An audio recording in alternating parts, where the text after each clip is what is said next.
자, 80페이지입니다. 80페이지 등기 신청의 당사자. 자, 양거를 본 원칙하고 나왔습니다. 원칙. 자, 공동신청주의 하고 나왔습니다. 아까 공동신청은 단순히 여러 사람이 신청한다고 공동신청 아니라고 그랬죠. 등기하면 유리해지는 등기권리자, 등기하면 결론적으로 불리해지는 등기의무자. 그 사람이 신청하는 건데, 자, 이 유리하다, 불리하다는 등기부 기재만 가지고 판단합니다. 등기부 기재만 가지고 판단해요. 그래서 등기부 기재를 보니까 권리를 얻더라 권리자입니다. 권리를 잃어버리더라 등기 의무자입니다. 또는 등기부를 보니까 이 등기됨으로 해서 뭔가 제한을 받게 되더라 불리하죠.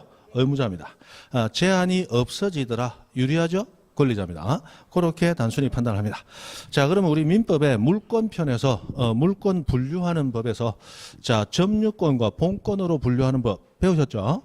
이 점유권은 권원이 필요 없어요. 이 권리를 행사하는 데 있어서 정당성과 관계없이 도둑놈 사기꾼도 가지고만 있으면 인정해 주는 게 점유권이라고 하는 희한한 권리입니다. 그럼 본권은 권원에 의해서 즉 정당성에 의해서 뒷받침되는 권리가 본권이죠. 자, 본권은 다시 소유권과 제한물권으로 나뉘더라. 소유권과 제한물권으로. 그리고 제한물권은 용익물권과 담보물권하고 각각 3개씩 있죠. 자, 있는데 이 제한물권은 무엇을 제한하느냐? 소유권을 제한한다 그랬어요. 소유권 제한한다. 그럼 소유권이 가지는 권능, 소유권의 내용은 3가지가 있어요. 그 물건을 사용하고 그로 인해서 이익을 얻고 그것을 처분하고 자, 요런 권능은 원래 소유권자가 가지는 거야. 내 거니까 내가 쓰고 있다. 내 거니까 그로 인해서 이익을 받고 있다. 내 거니까 내가 처분한다. 이래 되는 거야. 남의 걸 내가 이용하고 남의 걸 처분하고 가능 불가능. 원칙은 불가능합니다. 그래서 남의 것을 내가 이용하고 남의 것을 내가 처분하기 위해서는 그 소유자의 용인이 있어야 된다. 소유자와 합의가 있어야 된다 이 말이에요. 맞죠?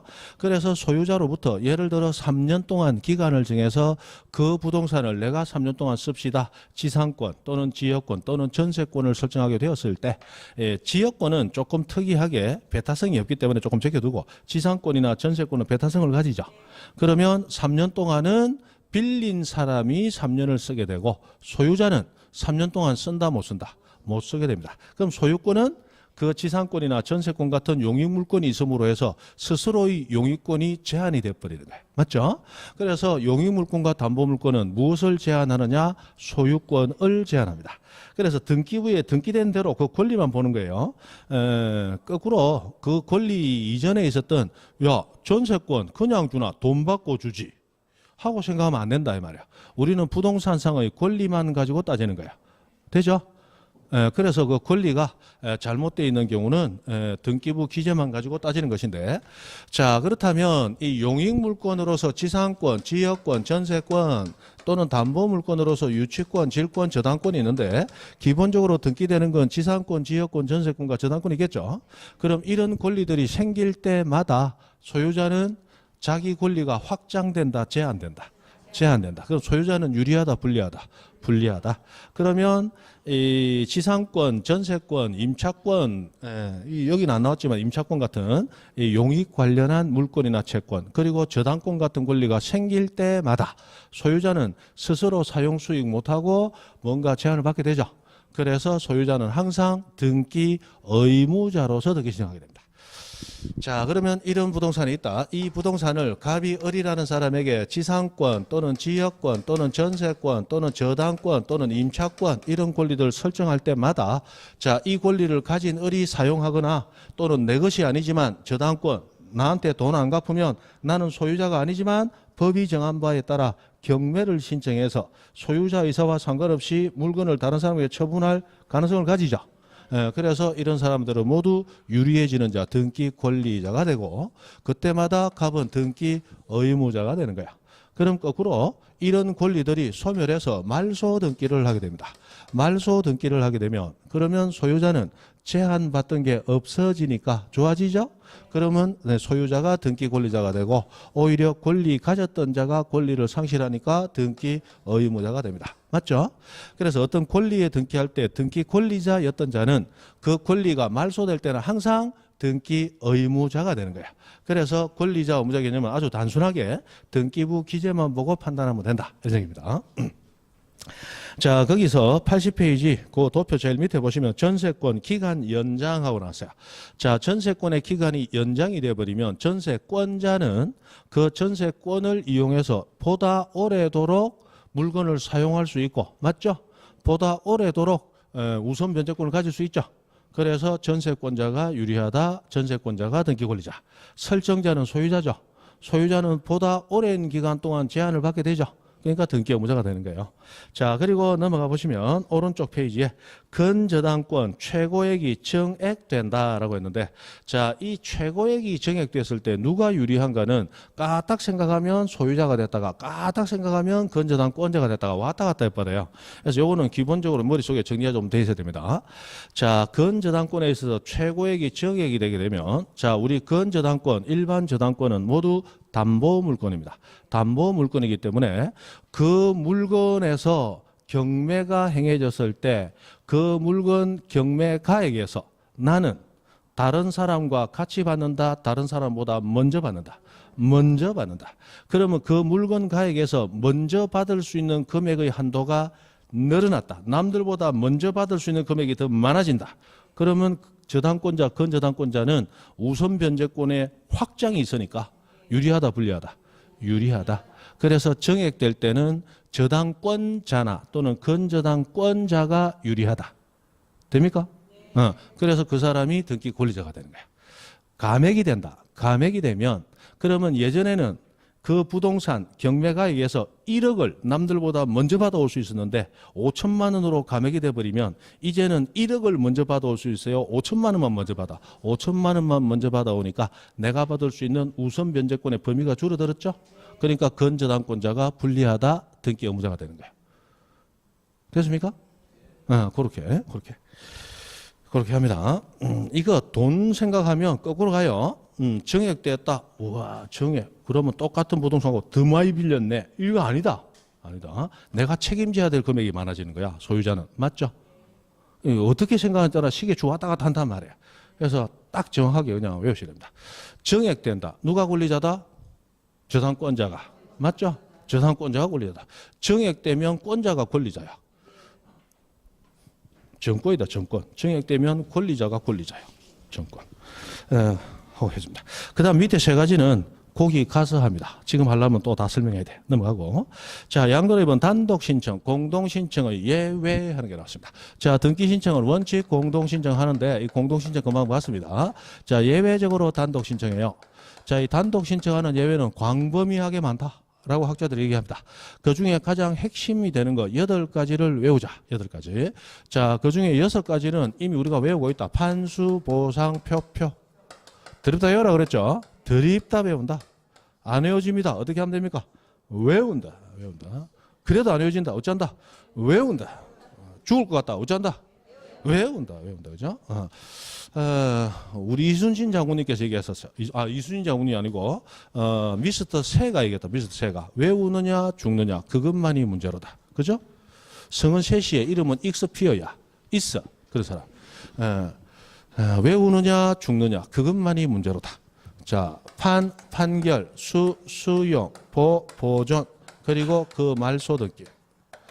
플러스 상속, 그 다음에 표시. 우리 등기법에서 표시하는 이름 나오는 거 2가지. 부동산 표시 변경이나 경정. 등기 명의인 표시 변경이나 경정. 2가지 있다고 그랬죠? 그래서 부동산 표시. 그 다음에 등기 명의인 표시. 변경이든 경정이든. 이것하고 혼동에 의한 권리 소멸. 말소 등기. 그 다음에 가등기 가면 나오는 가등기 가처분에 의해서 가등기 신청하는 거. 요거 모두 단독 신청하는 예외에 해당한다. 그래서 판수, 보상, 표표, 혼가. 들어도 돼요? 판수, 보상, 표표, 혼가. 판수, 보상, 표표, 혼가. 들어도 돼요? 이 8가지만 잘 외워두고 있으면 단독 신청하는 문제가 나왔다. 거의 한 80% 가까이는 요것만 가지고 거의 풀려요. 판수, 보상, 표표, 혼가. 자, 등기는 권리 취득하는 자만 가서 신청하면 될 것 같기도 하고 넘겨주는 자가 혼자 가도 될 것 같기도 한데 왜 양쪽 당사자가 함께 오라고 하느냐? 등기소에서 하도 옛날에 많이 당했기 때문에 진정성 확보를 위해서 그래요. 양쪽 당사자를 다 보고 진정한 등기 신청인지 아닌지를 확인을 한번 하겠다는 거예요. 그렇다면 자, 양쪽 당사자가 모두 존재하지 아니한다면 단독 신청할 수밖에 없겠죠? 또는 양쪽 당사자가 모두 오지 않아도 이미 진정성이 확보돼 있다면 굳이 양 당사자 모두 오라 할 필요가 없겠죠? 해서 이제 몇 가지 이유에 의해서 단독 신청의 예외들이 나오는데, 자, 당사자가 계약서를 들고 와서 이 계약서를 등기 원인 정서라고 부릅니다.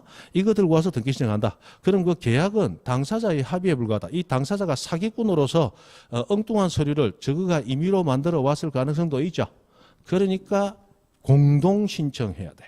양쪽 당사자 다 보고 판단해 봐야 되겠다는 거예요. 그러나 계약서가 아니고 판결서를 들고 왔어. 당사자가. 보니까 갑은 을에게 이전 등기를 이행하라 라고 법원에 확정된 판결서를 들고 왔어요. 이거는 개인이 꾸몄다. 법원의 판단이다. 법원 판단이다. 이거는 굳이 양 당사자 올 필요가 없다는 거야. 진정성이 이미 확보가 돼 있으니까. 맞죠? 그 다음에 자, 수용 같은 것은 이 법리적으로 수용은 공용징수의 대표적인 사례인데, 수용은 타인의 부동산을 넘겨받는 게 아니에요. 소유자를 쫓아버리고 내가 처음으로 탁 뺏어버리는 거다. 그래서 이건 승계 취득이 아니고 무슨 취득? 원시 취득의 법적 효력을 가진다 그랬어요. 맞죠? 그래서 원시 취득이기 때문에 상대방이 있다 없다. 없다, 내가 처음 가졌다. 그래서 단독 신청하는 거예요. 수용은 이전 등기를 할지라도 이전 받는 형식을 취하지만 원시 취득이기 때문에 무슨 신청? 단독 신청. 상대방이 없단 말이에요. 그 다음에 보존 등기도 원시 취득이죠. 그래서 상대방 없으니까 단독 신청이야. 그리고 보존 등기를 말소 등기하는 것도 보존 등기 되어 있는 그 사람이 내 등기 잘못된 거니까 말소시켜 주세요 라고 혼자서 신청하는 거예요. 말소 등기도. 그 다음에 상속. 상속은 아까 봤지만 권리를 넘겨주는 사람이 지금 존재한다. 사망으로 소멸했다. 소멸했기 때문에 생존자만으로, 등기 권리자만으로 단독 신청할 수밖에 없죠. 그 다음에 부동산 표시하고 나오면 이 표시에 관한 등기는 갑구을구에 되는 권리 등기다. 표제부에 되는 사실의 등기다. 표제부에 되는 사실의 등기야. 이 표제부에서 이루어지는 등기는 드립다 네 가지를 외운다. 단주 대신, 단주 대신. 기억나세요? 단주 대신, 단독 신청, 언제나 주등기. 그 다음에 사실관계는 우리 지적법에서 배웠다시피 선 등록, 후 등기 원칙에 따라서 먼저 대장에 등록되고 후에 등기가 되는 거야. 맞죠? 그래서 먼저 등록된 대장을 첨부해서 신청한다. 그 다음에 마지막으로 신청 의무 있다 없다? 있다. 신청 의무 있는데 변화가 있는 날로부터 토지든 건물이든 둘 다 몇 월 내? 1월 내에 신청할 것. 물론 신청하지 않는다 해도 과태료 등의 벌칙은 일체 없다 그랬어요. 없다. 그러나 단주 대신 표제부 등기, 부동산 표시 등기, 그 다음에 부동산 전부 멸실했을 때 하는 멸실 등기 모두 단주 대신. 부동산 표시에 관한 등기, 표제부의 등기, 멸실 등기는 단주 대신. 이것만 외우면 막 거의 풀린다 그랬어요. 맞죠? 자, 그 다음에 등기 명인 표시했는데 등기 명인 표시는 아까 얘기했던 등기부에 등기된 성명, 주소, 주민번호를 얘기한다. 맞죠? 그럼 주민등록번호는 사실상 달라질 이유가 없죠. 내 주민등록번호에 사자가 4개나 있습니다. 바꿔주이소. 바꿔준다 안 바꿔준다? 안 바꿔준다. 그건 죽을 때까지 갖고 가는 거야. 그럼 바뀔 수 있는 것은 개명을 해서 이름을 바꾼다든지 또는 이사를 가서 주소가 바뀐다든지 이런 거예요. 맞죠? 그러면 이름을 바꿨을 때는 바꾸기 전 그 사람하고 바꾸고 난 그 사람하고 두 사람이 가야 된대. 그 두 사람은 둘이 손잡아진다. 전신 거울 들고 혼자 간다. 거울 들고 혼자. 바뀌기 전에 니하고 바꾸고 난 후에요. 단독 신청이다 말이에요. 맞죠? 단독 신청할 수밖에 없어. 상대방이 없단 말이에요. 그 다음에 혼동은 우리 민법상에서 여러분 배웠잖아. 양립할 수 없는 법률상의 지위가 동일인에게 동시에 귀속해 있는 거. 자, 동일인이 권리를 2개를 가지고 있는데 이 권리 2개는 동시에 존재할 수 없는 거예요. 그러면 하나는 없어져야 된단 말이에요. 맞죠? 그래서 소유권과 제한물권이 혼동하면 제한물권이 소멸하고 제한물권과 그를 목적으로 하는 제한물권이 혼동을 일으키면 그를 목적으로 하는 제한물권이 소멸한단 말이에요. 맞죠? 그렇게 돼 있어요. 자, 그렇다면 등기 신청은 단독 신청인데 이런 얘기죠. 자, 갑이 부동산 가지고 있다. 을이 이 부동산 전세권 설정해서 3년 살자고 약정했다. 그런데 한 달 있다가 을이 갑에게 나 이 부동산 사고 싶다. 파시오. 하고 매매 의사를 밝힙니다. 자, 왜 사느냐 물어보니까 을이 이전 집에 살다가 내가 죽을 것 같아서 이 집으로 이사 왔는데 이 집 너무 좋다. 뭐가 그리 좋냐? 이전 집에서는 밤에 눈만 감으면 머리를 풀어헤치고 손톱을 많이 기르고 입가에 빨간 뺑기 칠한 아가씨가 따라온단 말이에요. 예, 그러면 무서워서 피하려고 하는데 발이 움직여 안 움직여? 안 움직이거든. 그래서 그 손톱에 찍히기 직전에 식은땀을 흘리면서 잠에서 깼다. 그렇게 살다 죽을 것 같아서 이 집에 왔더니 이 집에는 잠만 들면 산에서 똥돼지가 내려와가지고 맞죠? 내 궁디를 막 치면서 우리 집 똥통에 막 잡아놓고 지하고 내캉 똥통에서 수영하는 꿈을 꾼다. 자, 돼지가 똥통에 이거는 로또 사야 될 꿈이야. 맞죠? 꿈만 꾸면 이런 꿈이야. 그러면 이 집은 3년 살다가 돌려줘야 돼요. 평생 살아야 돼. 평생 살아야 돼. 그래서 매수 의사를 밝혀서 소유권을 가져왔어요. 그러면 을은 전세권을 가지고 있는데 지금 소유권도 가져와 버렸어요. 그러면 우리 아까 여기 소유권과 제한물권하고 나눴는데 소유권은 우리 민법에서 자물권이라고 얘기를 하고 제한물권은 타물권이라고 얘기를 해요. 그럼 소유권은 자기의 물건에 대한 권리, 그게 자물권이야.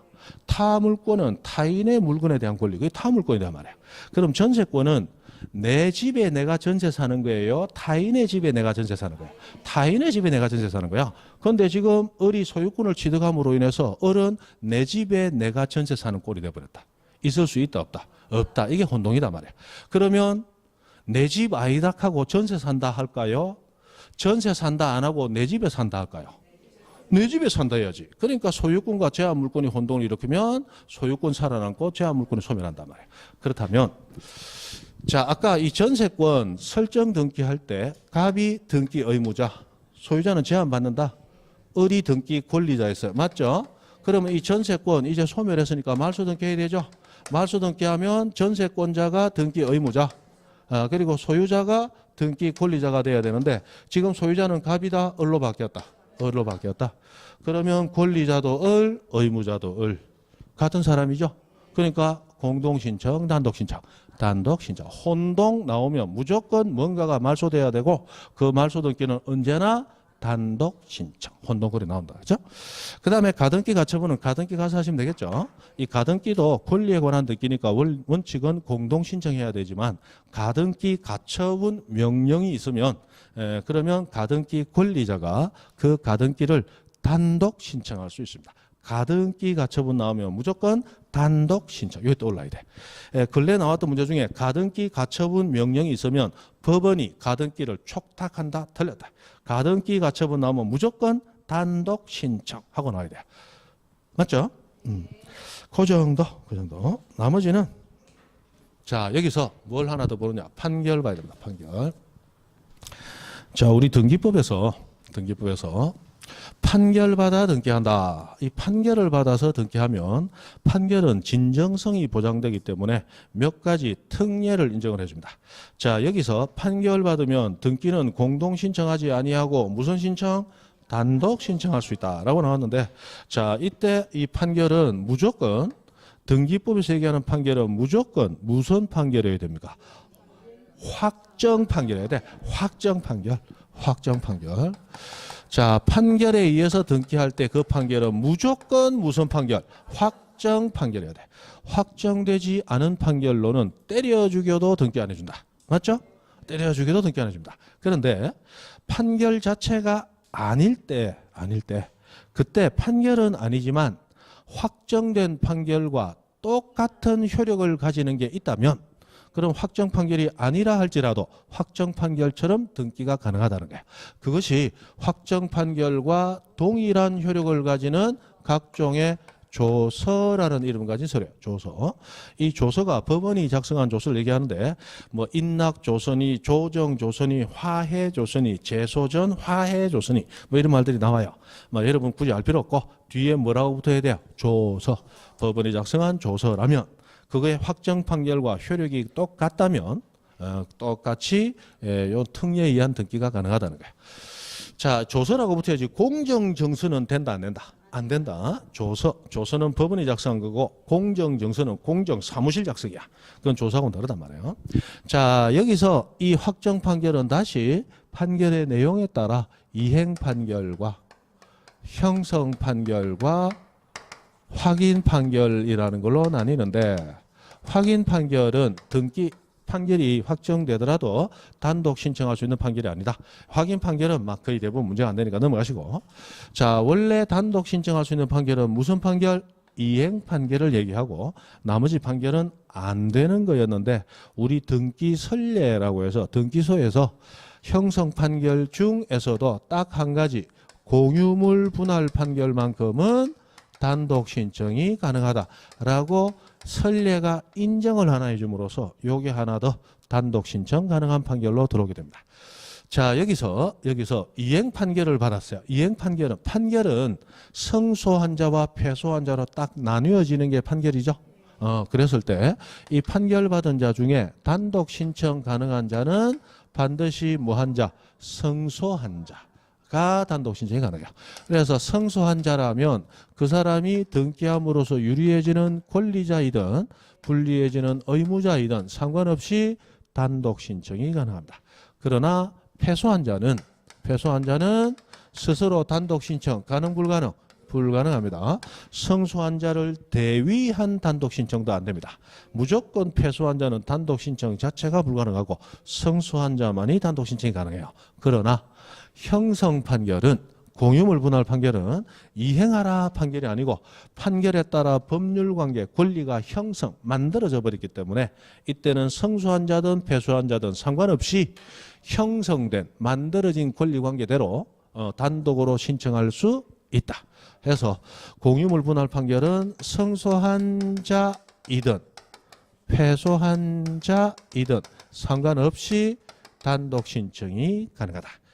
자, 그러면 우리 소송은 제기한 자, 소송 제기자를 원고, 소송 제기당한 자를 피고라고 부르는데 원고가 성소했던 원고가 패소했던 성소한 자든 패소한 자든 다 단독 신청 가능하죠. 그러면 성소한 자든 패소한 자든 이런 말을 쓰지 않고 뭐라고도 표현하느냐. 원고이든 피고이든. 한 사람이 성소하면 한 사람 패소했잖아. 그럼 성소한 자나 패소한 자나 다 단독 신청 가능하니까 원고든 피고든 다 단독 신청이 가능하다. 이렇게도 표현을 한다는 거예요. 왜 이렇게 나뉘는가 하는 것은 우리 1, 2, 3월 과정에서 한번 설명을 드렸는데 여기에 이행 판결은 의사 진술을 의지하는 판결 해가지고 이 소송법 용어를 가져와서 제가 설명을 한번 드렸어요. 형성 판결은 형성시켰기 때문에 그렇다라고 공유물 분할하는 거 설명을 드렸는데 그거 자체는 시험에 나온다 안 나온다? 안 나오니까 요부터는 결론만 외우면 된다 그랬어요. 맞죠? 괜히 시간 들여서 해봐야 나오도 안 해. 이거만 외우면 돼. 됐죠? 자, 그 정도. 자, 그럼 여기서 여러분 그 민법 187조를 배울 때 상속, 공용징수, 판결 그리고 경매, 상공, 판경 네 가지가 있잖아요. 그리고 기타 법률 규정에 의할 때는 뭐 안 해도 등기 안 해도 권리가 취득이 됩니다. 맞죠? 그러면 상공, 판경에서 판결 받은 자는 등기 없이도 권리를 취득해요. 그때 판결은 확정 판결 1회 등기 없이 권리 변동하는 판결은 무슨 판결일 것? 형성 판결일 것. 그럼 형성 판결 받으면 등기 없이 권리 취득하는데 여기서는 성소한 자나 패소한 자나 단독 신청할 수 있다 나왔다. 이거 무슨 얘기냐? 자, 우리 187조는 등기 안 해도 권리를 취득하지만 다만 처분하기 위해서는 뭐 해놓고 등기해놓고 처분을 했단 말이에요. 언젠가는 등기를 해야 돼요. 그 언젠가 등기할 때는 공동 신청이다, 단독 신청이다. 단독 신청하면 된다는 거예요. 이제 그렇게 연결되는 거예요. 그죠? 됐습니다. 됐어요. 그 다음에 82페이지. 나머지는 일단 넘어가시고 82페이지. 자, 중간에 양가로서 한번 제3자에 의한 등기 신청하는 게 나왔습니다. 제3자에 의한 등기 신청. 자, 우리 등기 신청은 원칙 당사자가 신청해야 됩니다. 아무나 제3자가 신청하면 안 돼요. 예외적으로 제3자 신청을 허용해 주는 거예요.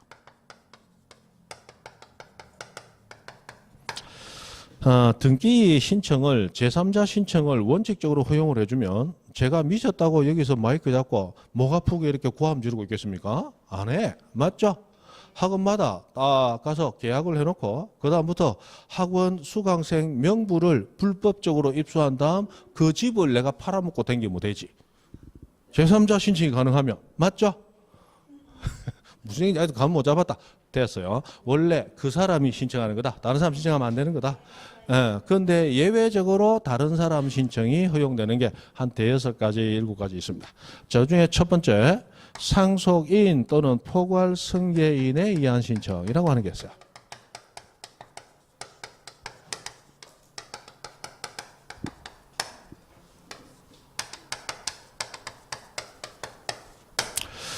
자, 포괄승계.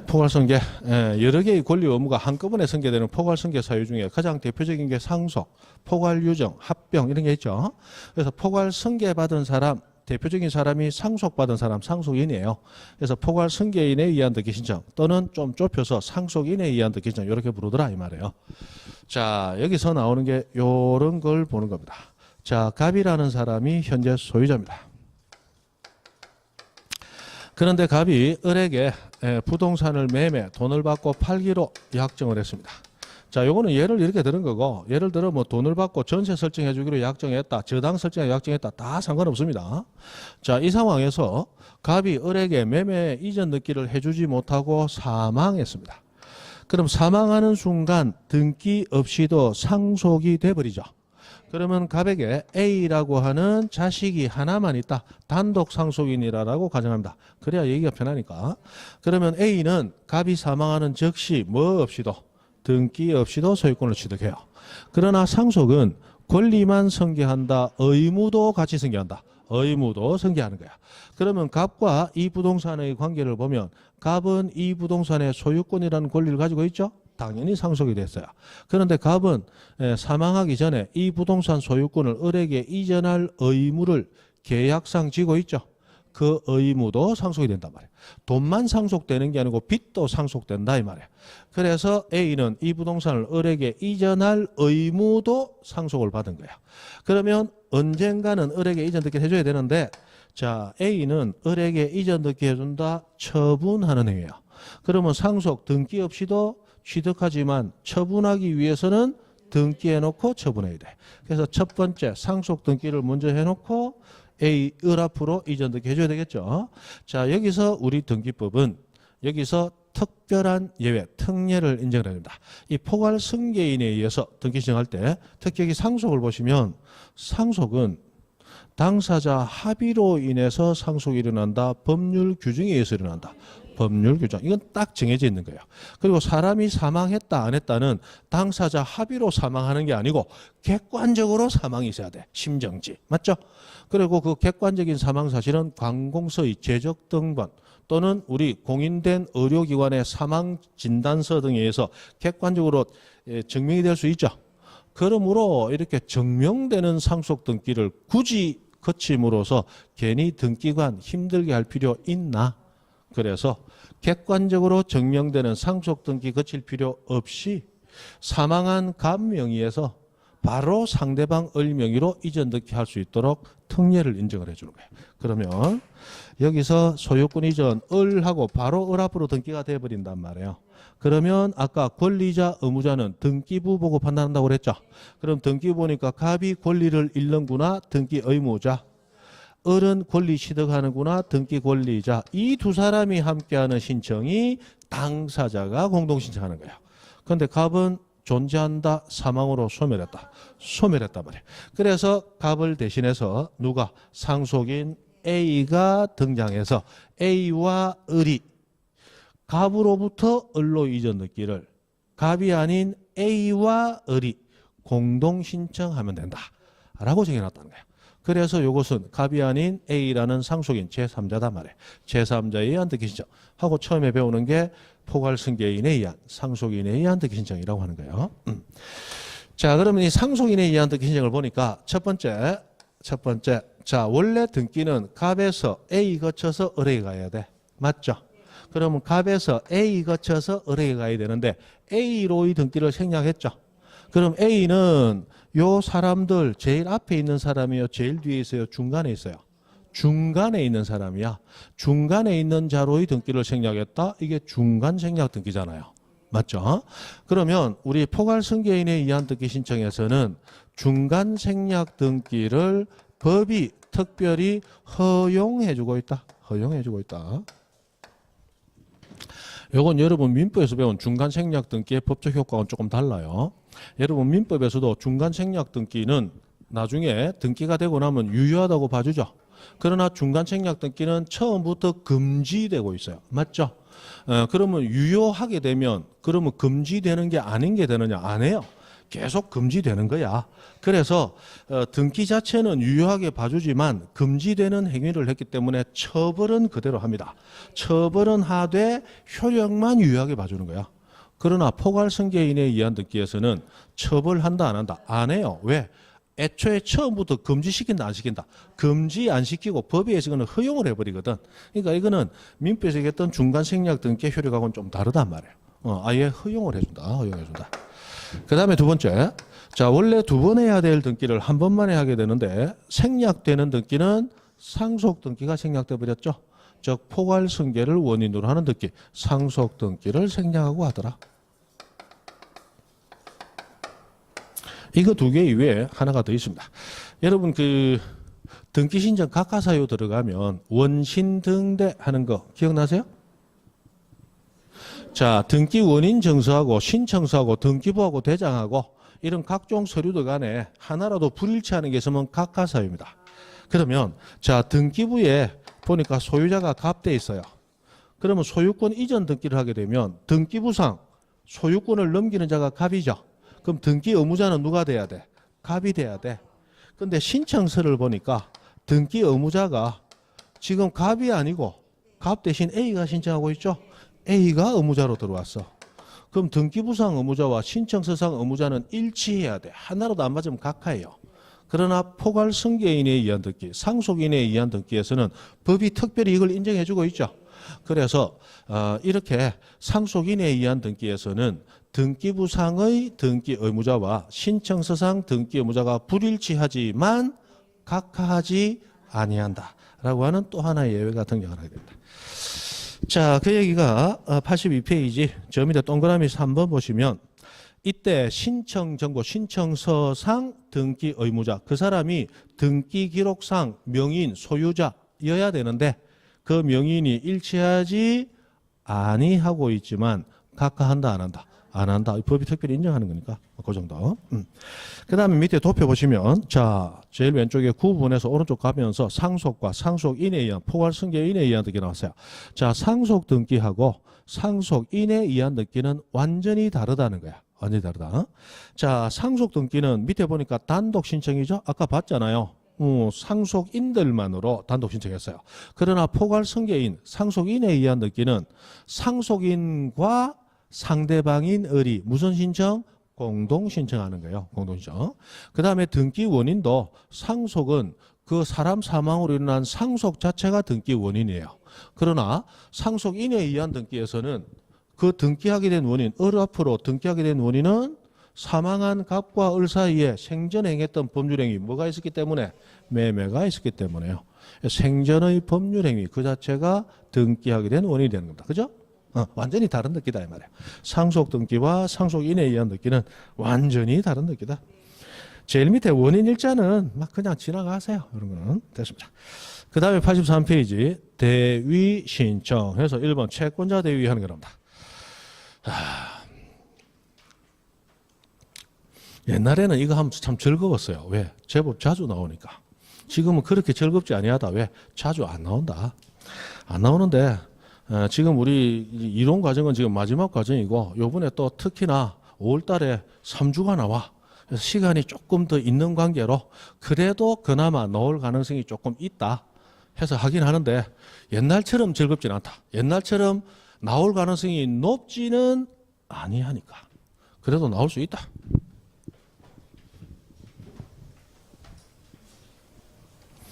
이런 거 얘기하면 수업 듣는 분들 굉장히 좋아요. 뭐 때문에? 민법 얘기가 나오거든. 아, 막 눈 땡실하게 뜨고 본다. 근데 우리 시험 문제는 잘 안 나온다. 자, 대위 신청해가지고 거기 보면 채권자 대위 하고 나온다. 채권자 대위. 자, 채권자 대위는 여러분 민법에서 이거 채권 총칙편에 있는 건데 404조 있어요. 그래서 실제로 우리 시험 범위 들어가면 안 되는데 채권자 대위는 민법 시험에 나오고 있죠. 채권자 대위, 채권자 취소에서 404조, 406조가 나옵니다. 자, 이 채권자 대위는 민법에서 얘기하는 채권자가 채무자의 권리를 대신 행사하는 그런 권리를 얘기합니다. 자, 채권자 대위가 어떤 의미를 가지느냐? 자, 채권자가 자기 채권의 보전 목적으로 행사하는 것인데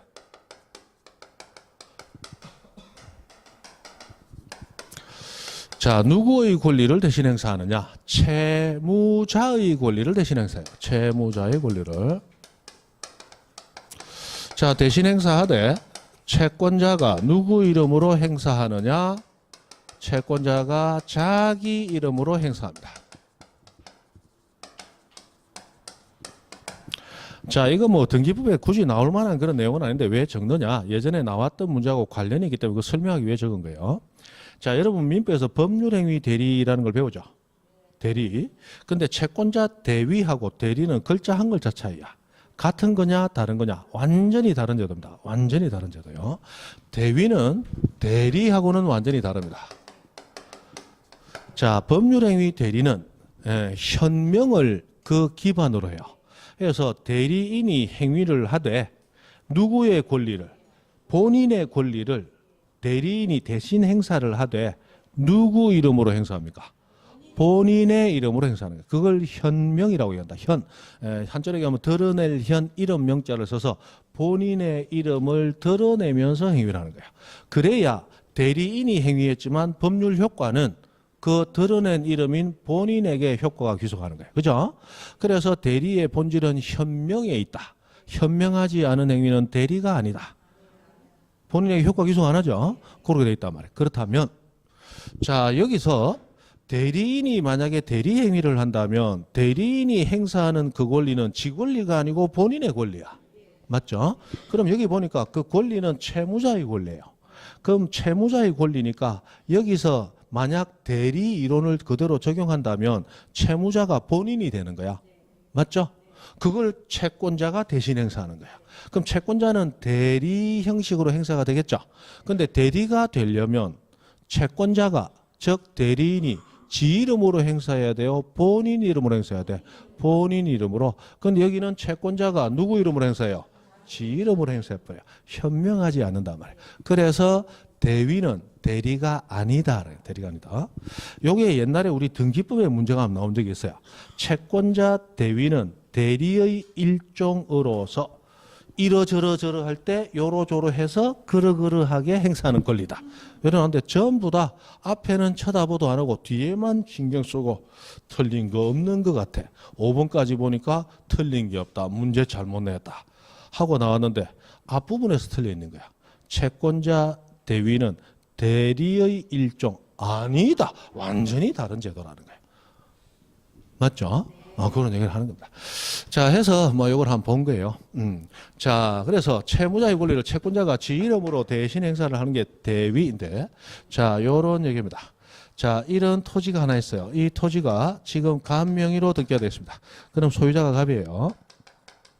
그리고 갑이 을에게 매매를 하고 소유권 이전하기로 약정을 했습니다. 그런데 가격이 자꾸 상승을 하면서 을 앞으로 등기도 되기 전에 제3자가 을에게 웃돈 줄게 파시오. 그래서 등기되기 전에 전매 계약이 또 이루어졌어요. 병에게. 자, 이 전매도 매매죠. 다만 전매는 두 번째 행해진 매매를 굴을 전자를 써서 매매가 한 바퀴 굴렀다. 두 번째 매매에서 전매. 세 번째 매매는 전전매 이렇게 표현하는 거예요. 그냥 매매해 놓으면 설명할 때 책에서도 첫 번째 매매할 때, 두 번째 매매할 때 이래야 되니까 귀찮으니까 매매할 때 하는 거 제일 앞이고 전매에서 두 번째 매매 그걸 구분하는 거예요. 다 매매예요, 그죠? 다 매매요.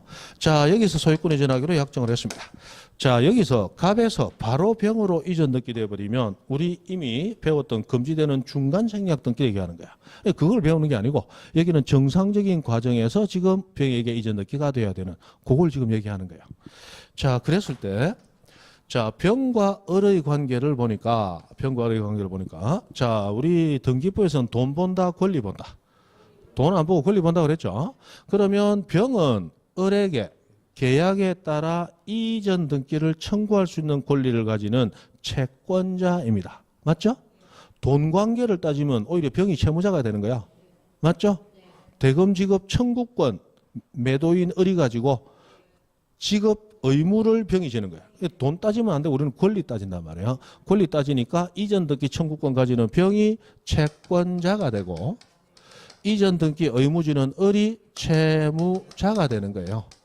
그런데 갑과 을의 관계를 보면 자, 을이 갑에게 이전 등기 청구권을 가지는 채권자가 되고 맞죠? 갑은 채무자가 돼 버려요. 그럼 사람이 세 사람인데 각각의 계약에서 채무자, 채권자 이렇게 등장을 해요. 그럼 채권자 대위에서 채무자의 권리를 대신 행사하는 채권자는 을인가 병인가? 병입니다. 채권자 대위에서 말하는 채권자는 최종적으로 권리를 취득하려고 하는 자. 그 사람이 채권자 대위에서의 채권자예요. 이걸 정확히 모르면 채권자 대위는 영원히 이해 불가가 돼버린다. 채권자 대위에서의 채권자는 최종적으로 권리 취득해야 될 채권자. 여기서 최종 권리 취득자 누구? 병. 이 사람이 채권자 대위에서의 채권자예요. 그러면 채권자가 대신 행사하는 채무자였을 때 그 채무자는 을이다, 갑이다. 지금 갑도 채무자고 을도 채무자잖아. 채권자 병의 채무자인 을이 채권자 대위에서의 채무자예요. 그래서 우리 채권자 대위 보면 채권자의 채무자는 그냥 채무자, 채무자의 채무자인 갑은 제3채무자 이렇게 표현하잖아. 민법에서 한번 그런 표현 들었을 텐데 막 그래요. 자, 일단 그래 됩니다. 자, 그렇다면 여기서 병이 이제 계약에 따라 을에게 이전 등기 해주소 하고 요구하겠죠. 그런데 을은 등기를 해주려면 두 번 등기해야 돼. 갑으로부터 을에게 이전 등기해서 한 번 받고 그리고 다시 병에게 또 이전 등기하고. 자, 귀찮다 안 귀찮다? 귀찮지. 해주기 싫어. 그래서 을은 야, 내가 네 앞으로 등기를 해주려면 일단 갑으로부터 내 앞으로 등기가 되어야 그래야 네 앞으로 등기를 해줄 수가 있잖아. 논리상 맞죠? 근데 지금 내 앞으로 등기돼 있어요? 안 돼 있어요? 을 앞으로? 안 돼 있죠? 그런데 벌써 등기해달라면 되나? 좀 기다려. 이마이 기다렸는데도 와 등기 안 하노? 그럼 다음 주에는 등기할 거가? 하고 물었더니 을이 뭐라 한다? 다음 주에는 곤란할 것 같아. 왜? 다음 주에는 일주일 내내 배가 아플 예정이야. 그죠? 그럼 그 다음 주에 되겠네? 그 다음 주에는 두통이 있을 예정이고 미리 얘기하는데 세 번째 주는 새끼 발가락 발톱이 아플 예정이야. 못 움직여. 해주겠다 못 해주겠다? 못 해주겠다 이게. 자, 이때 병은 어떻게 할 수 있느냐? 이 병이 행사할 수 있는 권리는 채무자의 권리를 대신 행사할 수 있는 권리가 있죠.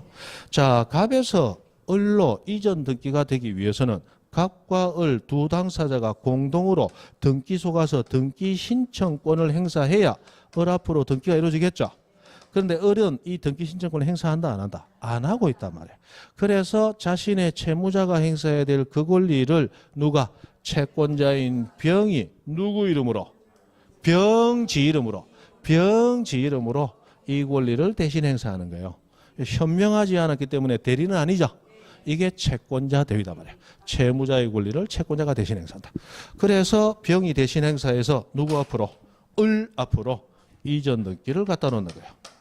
여기서 대신 행사해서 병 앞으로 이전 등기 한다 하면 안 돼요. 지금 갑에서 을로 와야 될 등기를 을이 신청해야 되는데 안 하고 있으니까 병이 대신 신청한 거예요. 누구로부터 누구한테 갈 등기를? 갑으로부터 을로 갈 등기를. 그래서 을로 이전 등기가 돼야 되는 거야. 병 앞으로 이전 등기 되면 안 돼. 그거는 중간층이야 등기야. 맞죠? 그래서 을로 이전 등기가 되는 거예요. 그래 놓고 이제 병은 을에게 찾아가는 겁니다. 등기해줘. 그랬더니 을은 저번 달에 뗐던 등기부 등본을 다시 꺼내놓고 어렵죠? 내가 저번에도 한번 얘기했는데 요번에는 동영상으로 찍어가서 집에 가서 봐라. 두 번 묻지 말고 내 얘기 안 하더나 여기서 내한테 와야 니한테 갈 건데 힘들어 죽겠네 하고 있는데 병이 뭐한다. 뒷주머니 넣었던 이 등기부 등본을 꺼내서 이런 때를 예비해서 한 달 동안 양치도 안 하고 입에 있는 침을 많이 모아놨단 말이에요. 그죠? 그 침을 등본 앞에다 딱 묻히고 뭐 근하하게 그죠? 냄새도 좀 좋게 날 거야. 그걸 이마박에 딱 붙여주면서 뭐란다. 내가 네 앞으로 갖다 놨다. 맞죠? 이 이전 듣게 해줘. 그러면 해주면 받고 안 해주면 소송 내면 돼요. 이제는 소송을 내면 판결이 어떻게 나요? 을은 병에게 이전 등기 이행하라. 그러면 을로부터 병으로 이전 등기는 판결 받았으니까 병이 단독 신청하면 되죠. 그럼 등기부에 을 명의로 등기돼 있으니까 을로부터 병으로 이전 등기를 단독 신청할 수 있는 거예요. 그러나 을 앞으로 등기가 되기 전에는 소송이 나더라도 을은 병에게 이전 등기 이행하라 했는데 을 명의에 등기가 안 돼 있으니까 을로부터 병으로 이전 등기 불가능하죠. 그러니까 을 앞으로 갖다 놓는 걸 선행을 하는 거예요. 그러기 위해서 대위권을 행사한 거예요. 맞죠? 그렇게 해서 이제 가져간다 이 말이에요. 이게 채권자 대위예요. 자, 이 채권자 대위에서 대위의 대위가 가능한가? 가능하다. 대위의 대위가 가능하다.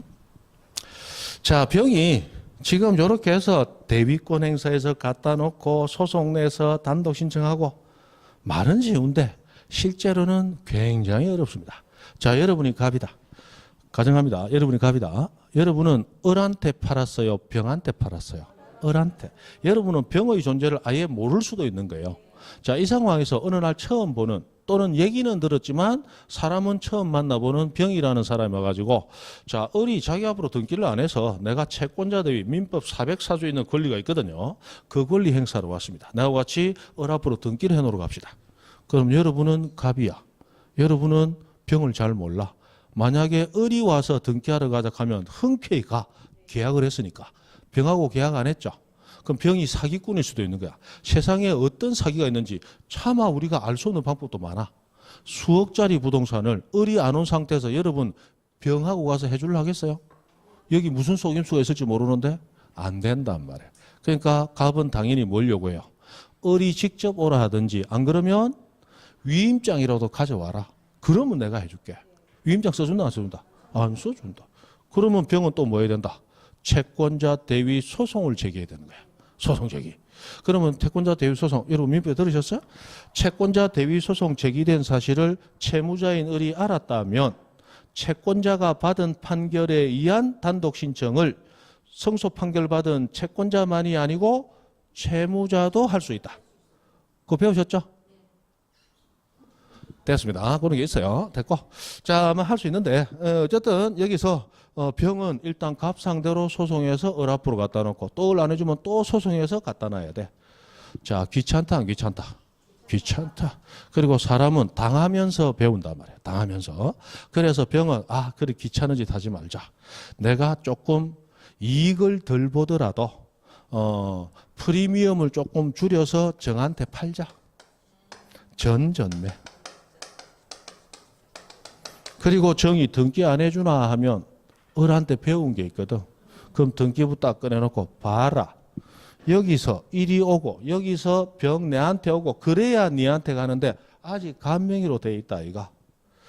우물가에 숭늉을 찾아도 대충 찾아야지. 뜨거운 숭늉 찾다 맞아 뒤진대. 좀 기다리. 맞죠? 그럼 언제 되는데? 또 배운 거 있잖아. 다음 주에는 배가 아플 예정이고 그 다음 주에는 머리 아플 예정이고 해주겠다 못 해주겠다? 못 해주겠다. 그러면 정은 어떻게 해야 되느냐? 자, 일단 갑으로부터 을로의 등기가 돼야 되죠. 그런데 을은 병의 채무자지 정의 채무자가 아니잖아. 내 채무자가 아닌 자의 권리를 대위할 수는 없는 거예요. 채무자의 권리를 대위한다고 했지. 맞죠?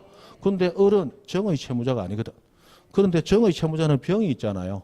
그럼 병의 권리를 살펴보니까 정의 채무자 병의 권리 살펴보니까 이 등기 신청권을 대위 신청하는 권 민법 404조에 따라 대위 신청권이 있더란 말이야. 이 채무자의 대위 신청권을 대위해버리는 거야. 이게 대위의 대위라고 하는 거야. 대위의 대위에서 갑에서 을로 갖다 놓고 그 다음 을에서 병으로 등기는 직접 대위하고 그리고 병합부 갖다 놓고 소속 내서 단독 신청하고 맞죠? 이거 싫으면 정은 또 어쩌면 된다. 무한테 전전점매 해주면 돼. 맞죠? 그럼 무는 뭐 하면 돼요? 대위의 대위하고 대위의 대위를 하고 대위를 하고 소속 내서 판결받아 하면 되는 거예요. 언젠가 무 앞으로 언젠가는 무 앞으로 그죠? 무 손자 때 가면 해결이 될 수 있을 거예요. 이게 이론적으로는 가능하다. 이론적으로는 가능하다. 그죠? 대위의 대위라는 거예요. 대위 대위. 자 여기서 하나 더. 이 채권자 대위에 의해서 대위할 수 있는 대위 가능한 권리는 그것이 물권이든 채권이든 다 대위할 수 있습니다. 그러나 그 대위의 결과 채무자가 재산이 늘어나는 상태가 되어야 대위할 수가 있어요. 그래서 첫 번째, 자 채무자에게 유리한 권리, 채무자에게 유리하다는 얘기는 대위하고 나니까 채무자 재산이 늘어난다 줄어든다? 늘어나야 돼. 유리한 권리는 대위할 수 있습니다. 그리고 양보를 해서 채무자에게 유리하지도 않지만 손해되지 않는 불리하지도 않은 이것을 중성적인 이렇게 표현한다. 중성적인 권리도 대위할 수가 있어요. 이 중성적이라는 말은 유리하지도 않지만 불리하지도 않은 것. 즉 이익도 안 되지만 손해도 안 되는 것. 그것도 채권자가 대위할 수 있다. 다만 채무자에게 불리한 권리는 채권자가 대위하지 못합니다. 여기까지만. 채권자에서는 여기까지만. 자, 채권자 대위하면 우리 민법에서는 아마 돈 관련해서 얘기를 들으셨을 거예요. 자, 그러면 갑과 을과 병이 있는데, 자, 병이 을한테 1억을 빌려줬어요. 그리고 을이 갑한테 1억을 빌려줬어. 그러면 지금 1억을 갑이 지고 있고 을은 없죠? 그래서 병이 을한테 야, 돈 갚아라 하고 갔더니 을이 돈 없다 하고 텅 빈 주머니를 보여줍니다. 실제로 지금 돈은 없어. 그러나 을이 변제 의사가 있다면 갑에게 채권 이행을 독촉을 해가지고 돈을 받아서 갚으면 되죠. 그래서 을은 갑에게 이 채권을 가지고 있지만 채권 행사를 안 하고 안 갚더란 말이야. 그러면 병은 자신의 채무자가 가지는 권리를 대위할 수 있죠. 그래서 갑한테 가서 1억을 대신 받는 거야. 대신 받는데 이 권리는 을의 권리를 대신 행사했죠. 그러니까 그 돈을 바로 병이 가져가는 게 아니고 일단 을한테 갖다 주는 거예요. 그럼 을한테 돈을 갖다 주는 순간 자, 대위 행사의 결과 을의 재산은 늘어났어요? 줄어들었어요? 늘어났어요. 그래야 내가 받아올 뭔가가 생기잖아요. 그래서 채권자 대위는 내 채권의 만족을 목적으로 하는데 일단 채무자에게 없는 것을 있도록 채무자의 재산을 늘어나게 하는 권리 행사가 됐을 때 내 몫이 생긴단 말이에요. 그래서 채권자 대위의 행사는 일단 채무자의 재산이 늘어나야 된다는 거예요. 맞죠? 그래서 채무자에게 유리한 것은 대위할 수 있다. 그런데 유리하지도 않지만 불리하지도 않더라. 아마 그것까지도 대위할 수 있도록은 해줄게. 그런데 대위하니까 재산이 더 줄어들어 버리더라. 그러면 내 받겠다? 안 받겠다? 안 받고 아예 알거지를 만들어 버리겠다. 맞죠? 이거 복수의 목적밖에 없는 거야. 그거는 법이 인정을 안 해줍니다.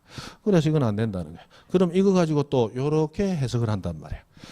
자, 채무자에게 유리하다. 만약에 채무자가 등기와 관련돼서 신청을 해야 될 입장에 있었다면 등기 권리자면 자기한테 유리한 거고 등기 의무자로 신청할 등기는 자기한테 불리한 거죠.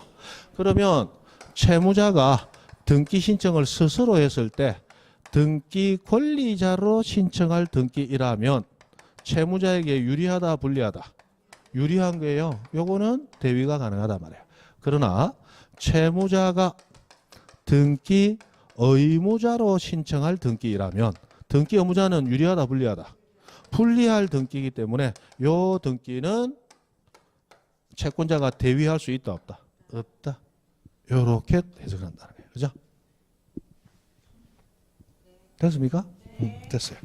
요놈 하세요. 뭐 채권자 대위 들어가면 대위하는 채권자 성명 주소 적어야 되고, 그리고 실제 권리자가 되는 건 채무자가 되기 때문에 채무자의 성명 주소 주민등록번호까지 다 적어야 되고 다 증명해야 된다. 뭐 이런 절차적인 얘기들이 나오는데 그런 절차적인 얘기는 요즘 잘 안 나오니까 일단 지나가시고 뭐 기본이 되는 요 정도만 알아둡니다.